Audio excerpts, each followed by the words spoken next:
अस्सलाम वालेकुम। मैं आज के दिन एक बहुत अहम मुद्दे के ऊपर बात करने के लिए आप लोगों के बीच आया हूँ। गरीब लोग जो ऐसी बस्तियों में रहते हैं जो गैर क़ानूनी है, या ऐसे लोग जिन्होंने छोटे छोटे प्लॉट्स के ऊपर अपने घर बनाए हैं बग़ैर कोई इजाज़त के, तो वो इल्लीगल कहलाता है, उसमें गैर क़ानूनी कहलाता है। हमने जब से चुनकर आए, हमने सरकार से ये कहा कि ऐसी कई सारी बस्तियां हैं जो 20 साल, 30 साल, 40 साल पुरानी है, वहाँ पे पूरी आबादी हो गई है, लेकिन वहाँ पर ना तो पानी दिया जाता है, ना वहाँ पर सड़कें बनाई जाती है, ना वहाँ पर कचरे की गाड़ियाँ आती है। तो ये सब बस्तियों के अंदर जो प्रॉब्लम्स होते हैं, ड्रेनेज नहीं होता है वहाँ पर, और महानगर पालिका करती भी नहीं है क्योंकि वो कहती है कि ये इल्लीगल है, गैर क़ानूनी बस्तियां हैं करके। तो हमने सरकार से ये कहा था कि ऐसी तमाम बस्तियों को रेगुलराइज किया जाए करके, जैसे हम गुंठेवारी कहते हैं। गुंठेवारी में होता ये है कि आपने घर कहीं पर बनाया हुआ है, उसके जो कागजात आपके पास है वो लेके आइए, वो फाइल बनाइएगा, और फाइल बना के वो महानगर पालिका के पास जाती है। महानगर पालिका उसके ऊपर एक नॉमिनल सा एक चार्ज लगाती है, और वो चार्ज लगाने के बाद आपकी प्रॉपर्टी जो है वो लीगल कर दी जाती है। कुछ दिन पहले महानगर पालिका के आयुक्त आस्तिक कुमार पांडे साहब मीडिया से जब बात कर रहे थे तो उन्होंने ये कहा कि हमने 31 अक्टूबर तक की डेडलाइन दी है कि 31 अक्टूबर तक ये गुंठेवारी लोगों ने करवा लेना चाहिए, वरना उसके बाद हम बुलडोज़र चलाएंगे।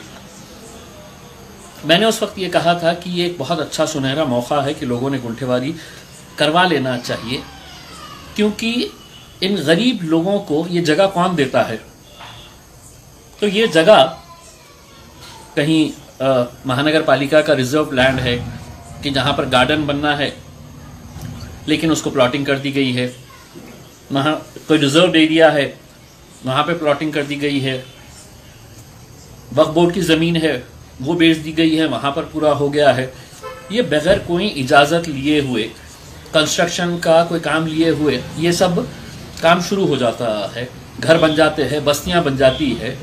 लेकिन होता ये है कि एक लटकती हुई तलवार इन घरों के ऊपर रहती है। मैं आपको एक उदाहरण देना चाहता हूँ। पुणे के करीब पिंपरी चिंचवड़ के अंदर आज से कुछ साल पहले एक बहुत ही सख्त म्युनिसिपल कमिश्नर आया, और उसने है तो बड़ी बड़ी इमारतें जो बगैर परमिशन के बनाई गई थी, ऐसी बस्तियां जो थी जो इल्लीगल कहलाती थी, उसको है तो बुलडोज़र लगा के है तो पूरी तरह से तोड़ दिया।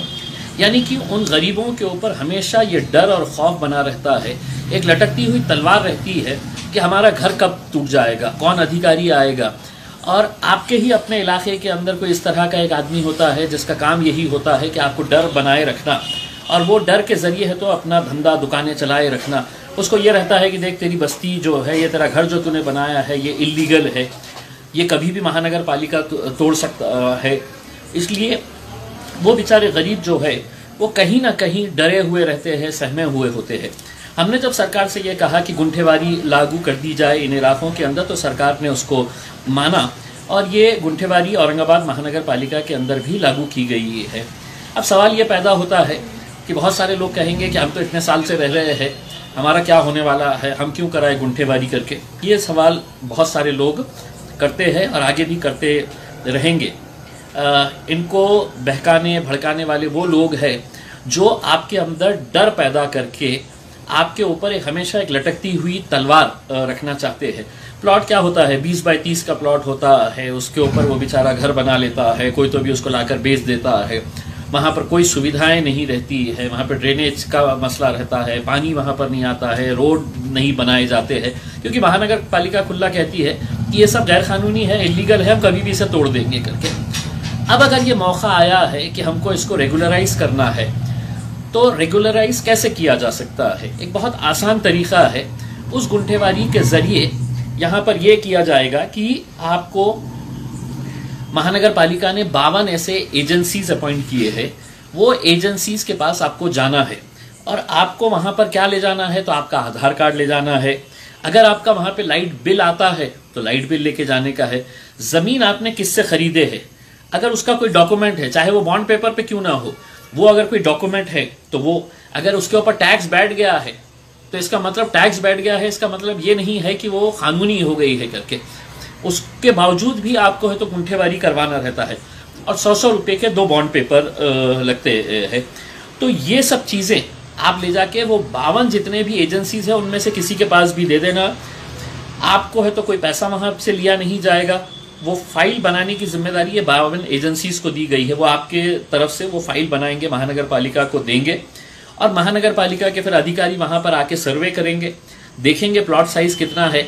अगर घर पे अगर आप रह रहे हैं 20 बाई 30 का छोटा सा 1-2 कमरों का है तो एक घर है, तो उसको कितना पैसा दे के रेगुलराइज करना पड़ेगा ये तय किया जाएगा। अगर कोई उसके ऊपर कॉमर्शियल कोई दुकानें चला रहा है, कोई बड़ा कॉम्प्लेक्स खड़े कर दिया है, तो उसके लिए अलग रेट रहेगा।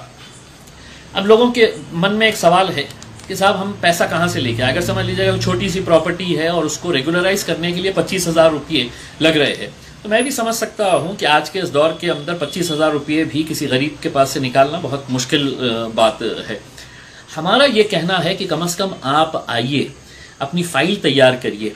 अपनी फाइल तैयार करके आपकी सहूलत के हिसाब से आपको कैसे पैसे भरना है।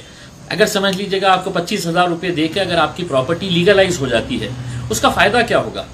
इम्तियाज़ जलील को होगा तो नहीं होगा, इम्तियाज़ जलील अपने खुद के घर में रहता है, लेकिन उन गरीबों को ये फ़ायदा होगा जिनके ऊपर हमेशा से ये तलवार लटकती रहती है कि हमारा घर कब टूटेगा, कौन अधिकारी आएगा और कौन हमारा घर तोड़कर चला जाएगा, हमारे घर के सामने ड्रेनेज बहता है उसके लिए कौन ये करेगा।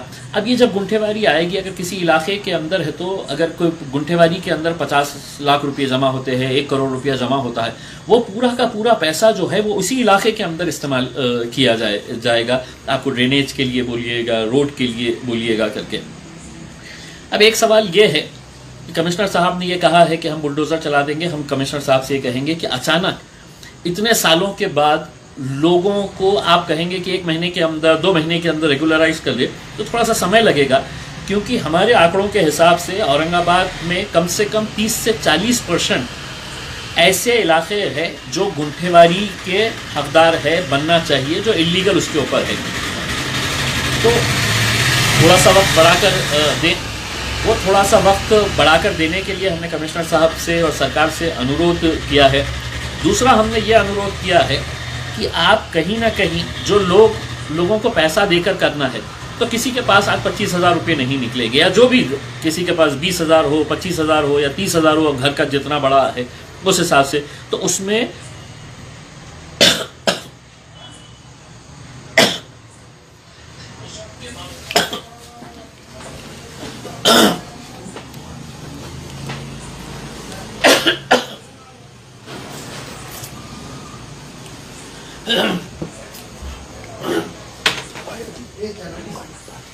ये बात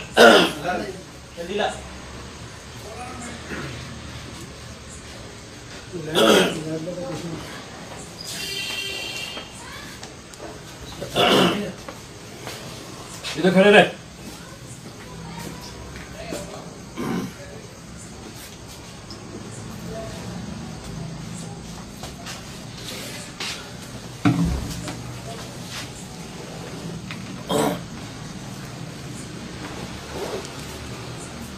तो उसमें माफ़ करिएगा, तो उसमें कुछ इंस्टॉलमेंट की सुविधा दी जाए ताकि गरीब लोग अपने हिसाब से वो पैसा महानगर पालिका को भर सके। कई लोग ये कहते हैं कि हम देखेंगे कि किस तरह से बुलडोज़र चलाए जाते हैं करके।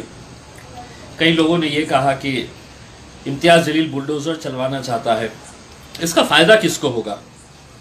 मैं चाहता हूं कि आपके ऊपर जो लटकती हुई तलवार है वो एक बार हटनी चाहिए, वरना हो सकता है कि आज से 5 साल बाद कोई एक ऐसा अधिकारी आ जाए जो कुछ सुनने के लिए तैयार नहीं और ये कहेगा कि नहीं ये सब इलीगल है और मैं इसे तोड़ूंगा। और ऐसा हुआ है कई जगह के ऊपर, चाहे वो थाने के अंदर हो या पिंपरी चिंचवड़ के अंदर हो, अधिकारियों ने पूरे के पूरे इलाकों को साफ किया है। हम ऐसा होने नहीं देना चाहते हैं, लेकिन अगर एक मौका मिला है जहां पर आपकी इलीगल प्रॉपर्टी लीगल हो जाती है तो उसके फ़ायदे क्या है? एक तो ये है कि आपका डर जो है वो ख़त्म हो जाएगा। दूसरा ये है कि आपने वो छोटा सा घर बनाने के लिए समझ लीजिएगा आपने 5 लाख रुपये अपने लगाए हैं, अगर किसी वजह से आपको घर बेचना पड़ रहा है तो खरीदने वाला इस हिसाब से खरीदेगा कि नहीं तेरा तो घर इलीगल है, तो मैं उस हिसाब से ही पैसे दूंगा। जैसे ही आपका घर लीगल हो जाएगा उसकी कीमत खुद ब खुद है तो 3 गुना 4 गुना ज़्यादा बढ़ जाती है कि आप लीगल तरीके से है करके। ये गुंठेवारी बार बार नहीं आती है, ये गवर्नमेंट ने एक मौका हमको सहूलत दी है कि जितनी भी ऐसी बस्तियां हैं उसको रेगुलराइज करा ले करके। अब सवाल ये पैदा होता है कि गवर्नमेंट ने ये कहा है कि जो रिजर्वेशन की जगह के ऊपर जो बस्तियां बसी हुई है उसके बारे में कुछ नहीं कहा गया है। जो ग्रीन जोन के अंदर जो बस्तियां बनी हुई है उसके बारे में कुछ नहीं कहा गया है। तो आज मैंने म्युनिसिपल कमिश्नर अस्तिक कुमार पांडे साहब से और जो टाउन प्लानिंग डिपार्टमेंट के खरवड़कर साहब हैं उनके साथ तो डिटेल के अंदर चर्चा की है और मैंने उनसे ये कहा है कि कई ऐसी बस्तियां हैं जिसके ऊपर रिजर्वेशन है लेकिन 30 साल पहले से वहां पे लोग रह रहे हैं, 30 साल पहले से घर बन चुके हैं। जो रिजर्वेशन का प्लॉट था उसके ऊपर 20, 25, 30 साल पहले से ही मतलब लोग वहां पे पूरी बस्ती बन गई है। आप कितने जनों को बेघर करेंगे, कितने जनों के ऊपर बुलडोजर चलाएंगे? तो हमने ये कहा है कि इनकी फाइल्स आप जमा कर लीजिएगा, आप इनकी फाइल्स पूरी कंप्लीट कर दीजिएगा। उसके बाद हम जाएंगे गवर्नमेंट के पास और हम गवर्नमेंट को ये कहेंगे कि साहब देखिए ये इतने सारे जो मैटर है इसके ऊपर फैसला लेना जरूरी है, इनकी फाइल बन के तैयार है और वो करवाने की जिम्मेदारी मेरी रहेगी। मैं करवा के दूंगा जहां पर ग्रीन जोन का है, जहां पर रिजर्वेशन का है। लेकिन अगर कोई आपको आकर ये कहेगा कि मैं देखता हूं कि कैसा होती है, कोई कौन बुलडोजर कैसा चलाता है करके, ये आपके दुश्मन है, ये आपका भला नहीं चाहते हैं। वरना इससे अच्छी भाषा मैं इस्तेमाल कर सकता हूं, लेकिन मैं इसलिए नहीं करूंगा कि मैं उन गरीबों की मदद करना चाहता हूं जो आज गैर कानूनी तरीके से इलीगल अपने छोटे छोटे घर बनाकर वहां पर रह रहे हैं। अब वहां पे कितनी दिक्कतें होती है मुझे खुद मालूम है। एक उदाहरण के तौर के ऊपर एक ऐसा इलाका यहाँ पे पूरी तरह से आबाद हो गया है जो वक्फ बोर्ड की जमीन है।